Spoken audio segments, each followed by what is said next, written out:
नमस्कार, सात संदेश से मैं अनिल कौशिक। न्यूज अपडेट 7 बजे कार्यक्रम भादरा आसपास में आप सभी दोस्तों का स्वागत है। दोस्तों, कार्यक्रम की शुरुआत हमेशा की तरह मुख्य खबर से करेंगे और आज भी हम बात करेंगे दोस्तों भादरा आसपास खबरों की, देश प्रदेश की भी प्रमुख खबरों की अपडेट आपको बताएंगे। मंडियों के भाव, मौसम के मिजाज की भी जानकारी देंगे। दोस्तों, पूरे देश में अगर वर्तमान में देखा जाए तो चुनाव का माहौल है। दिल्ली नगर निगम के चुनाव भी 4 दिसंबर को करने की दोस्तों घोषणा हो चुकी है और इससे पहले भी दोस्तों 25 नवंबर को राजस्थान के भी पंचायती राज संस्थाओं के चुनाव उपचुनाव के रूप में होने जा रहे हैं और गुजरात और हिमाचल प्रदेश के चुनावों की भी घोषणा हो चुकी है। 1 दिसंबर और 5 दिसंबर को 2 चरणों में गुजरात में और हिमाचल प्रदेश में, एक चरण में 12 नवंबर को मतदान होंगे। 8 दिसंबर को मतगणना होगी और दिल्ली नगर निगम के चुनावों की 7 दिसंबर को मतगणना होगी।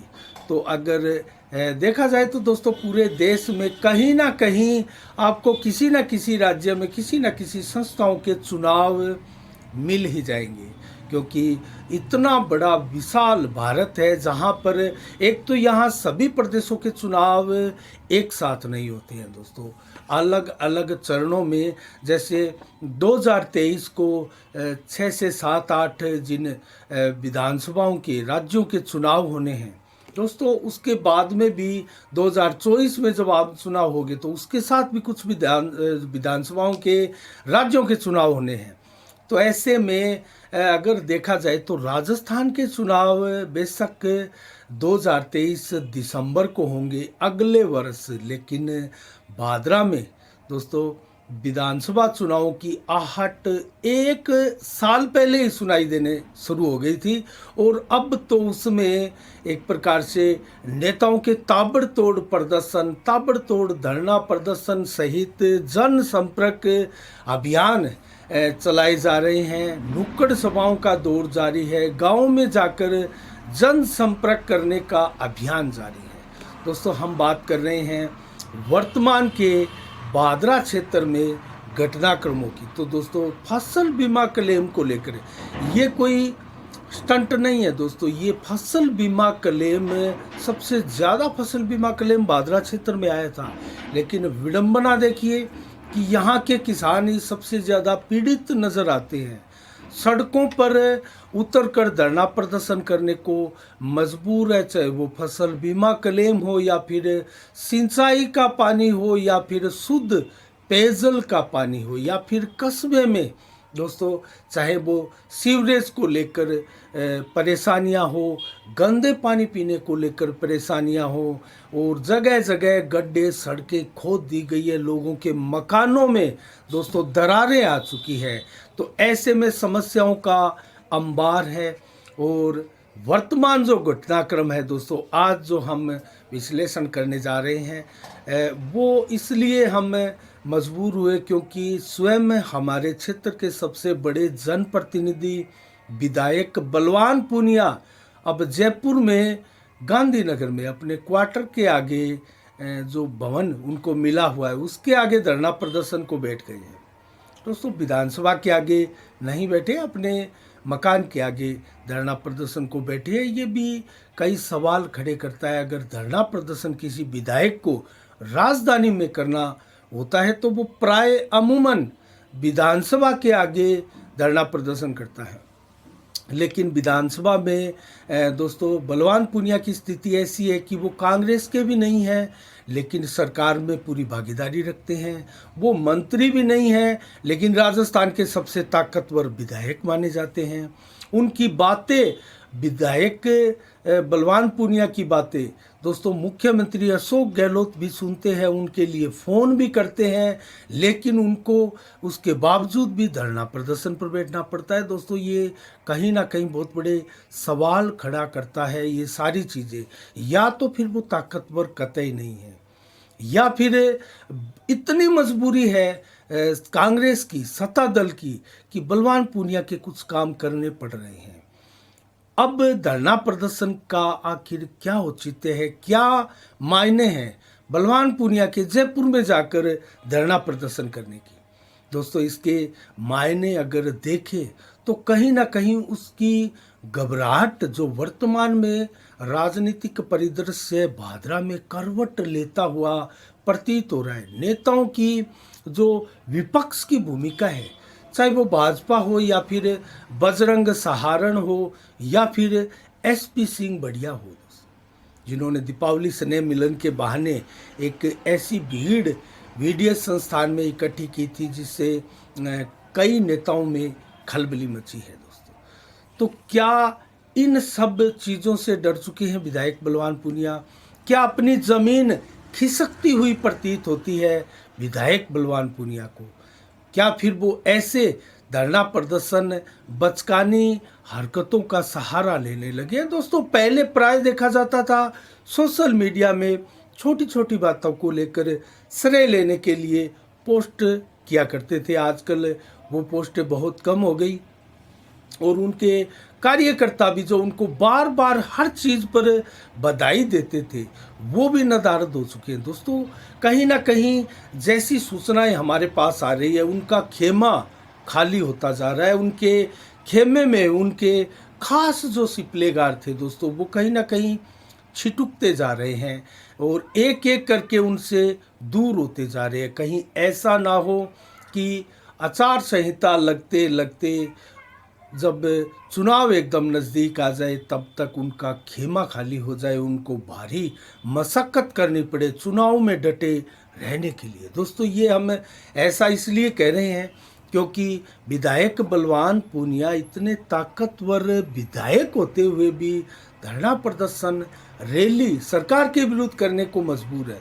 दोस्तों, वो क्यों नहीं आखिर इन चीज़ों के लिए विधायक मजबूत विधायक के तौर पर जो मुख्यमंत्री को कहते और वो करवा सकते? क्या वो ये मांगे उनकी नहीं मानी जा रही?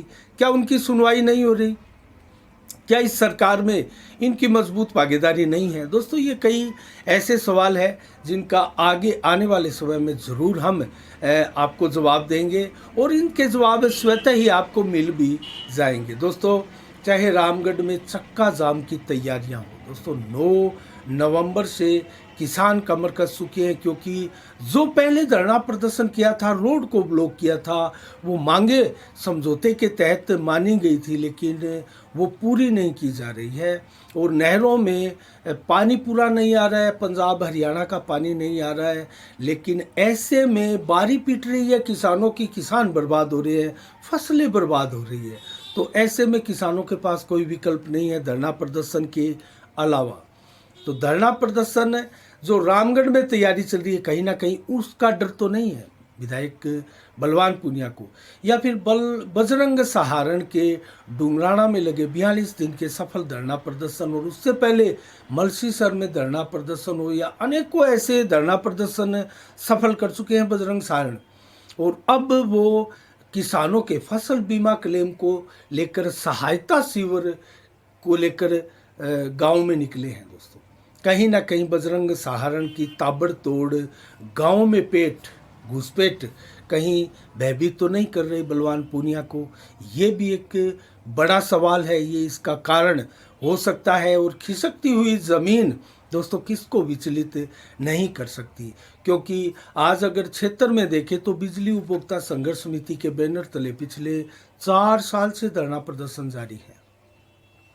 और दोस्तों, चाहे रामगढ़ का ले लीजिए आप, चाहे बढ़ती हुई चोरियां, वारदात, कानून व्यवस्था का मुद्दा ले लीजिए, या फिर फसल बीमा क्लेम को लेकर लगातार धरना प्रदर्शन, चाहे वो मलसीसर का हो, डुंगराना का हो, या वर्तमान में भाजपा का 5वें दिन का आज जो चल रहा है धरना प्रदर्शन हो, या फिर आंगनबाड़ी, आशा सहयोगिनी और दोस्तों साथीन आदि ये जो वर्कर है, संविदा कर्मी है दोस्तों, इनका सड़कों पर उतरना हो, या फिर दोस्तों सरकारी कर्मचारियों का जो धरना प्रदर्शन है जो पूर्व में देखा गया तबादला नीति के विरुद्ध, और जो यहाँ ताबड़तोड़ तबादले किए जा रहे हैं, एक महीने में 2-2, 3-3 बार कर्मचारियों के तबादले और एक साल में 4 बार तबादले तो अमूमन हो चुके हैं। दोस्तों, इसको लेकर जो पूर्व शिक्षक संघ के प्रदेश अध्यक्ष है जगदीश ढाका, उन्होंने भी सवाल उठाए हैं बलवान पूनिया पर। कि ये तबादला नीति जो कभी इसका भी एक समय निश्चित होता है दोस्तों, लेकिन बगैर समय, बगैर किसी विधि विधान और बगैर किसी नियम कानून कायदे के धरना प्रदर्शन हो रहे हैं, क्योंकि दोस्तों तबादले हो रहे हैं ताबड़तोड़, पैमानों की धज्जियां उड़ाते हुए, नियमों की धज्जियां उड़ाते हुए। तो इन सभी चीज़ों को लेकर कहीं ना कहीं विधायक प्रेशर में है, चाहे वो पेयजल की सप्लाई हो, गंदे पानी की सप्लाई हो, या फिर गाँव में पेयजल की भारी किल्लत हो दोस्तों, कस्बा क्षेत्र में सीवरेज का मामला हो, या गंदा पानी पीने को मजबूर लोग, सड़कें टूटी हुई है क्षेत्र की। दोस्तों इन सारे मुद्दों से अब बलवान पूनिया को लगने लगा है कि कहीं ना कहीं अब उनको सड़क पर आना पड़ेगा, धरना प्रदर्शन के लिए दरी बिछानी पड़ेगी, अन्यथा उनके लिए भारी मुसीबत आगे आ सकती है। ये कम देखा गया है कि कोई विधायक दरी बिछाकर धरना प्रदर्शन करके जनता के साथ बैठा हो। दोस्तों अगर जनता के साथ विधायक ही बैठने लगे तो फिर किसको वोट देंगे लोग, और किस पर विश्वास करेंगे अपने विकास कार्यों के लिए, काम के लिए। दोस्तों सब विकास कार्यों को भूलकर विधायक अब धरना प्रदर्शन को मजबूर हो चले हैं।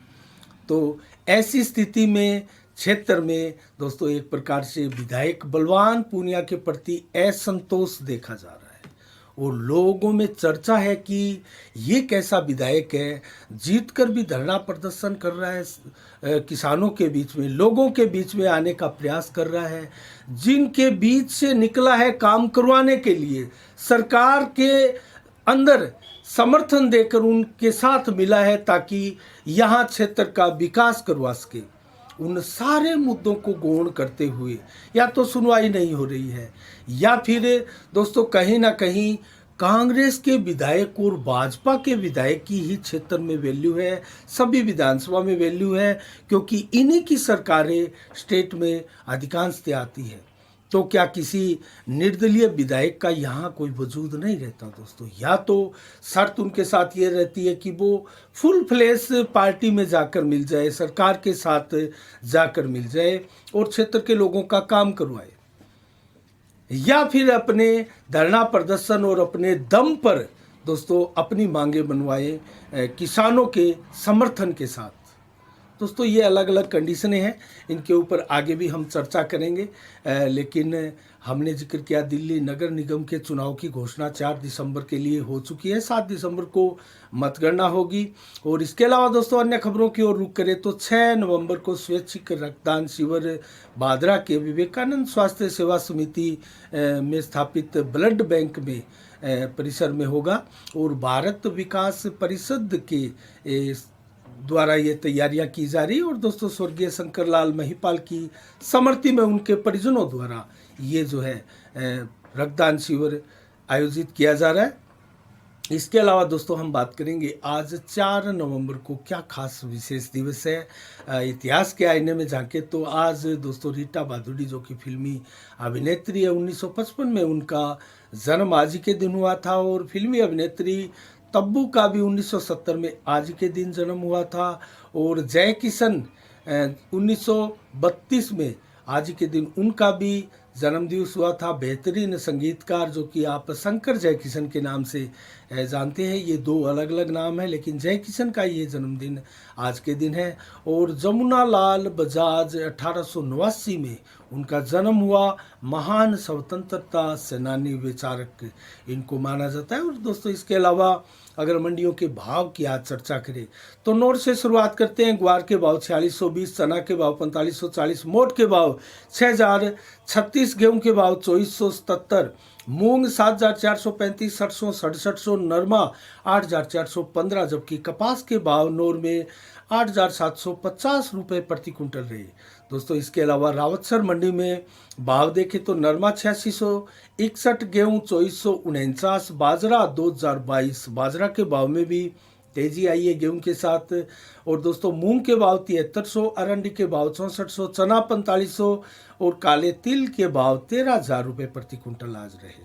पीलीबंगा में नरमा 8750 रहा, जबकि अनूपगढ़ में नरमा 8807 रहा।